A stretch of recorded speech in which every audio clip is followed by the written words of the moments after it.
Hello everyone, বিকালে আমরা একটু চা বিস্কিট খেয়ে আর সোনাকে একটু ছাতু খাইয়ে নিয়ে আমরা বেরিয়ে পড়ছিলাম সোনা মামা বাড়ি যাওয়ার উদ্দেশ্যে। স্টেশন গিয়ে সোনাকে আমরা একটু ছেড়ে দিয়েছিলাম যাতে নিজের মতো ও একটু খেলতে পারে।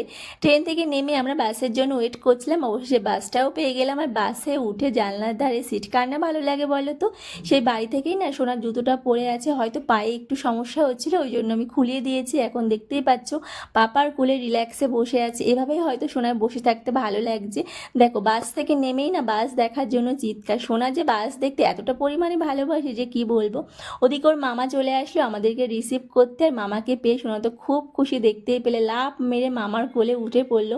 আর সোনার মামা সোনার জন্য কিনে রেখেছে 3টে সারপ্রাইজ গিফট। একটা হচ্ছে এই যে ঘোড়া গাড়ি, দ্বিতীয়টা হচ্ছে এই যে ব্যাট বল, আর একটা আমি তোমাদের সাথে পরে শেয়ার করব। তোমরা যারা আমার ডেলি ভ্লগ দেখো তারা তো দেখেই থাকবে।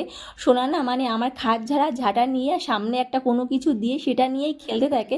তো সেটা দেখে ওর মামা একটা ওকে ব্যাট বল কিনে দিয়েছে। তো দেখতেই পাচ্ছ কিনে কোনো লাভ হয়নি, সেই ব্যাট বল ছেড়ে ঝাঁটা নিয়েই খেলছে।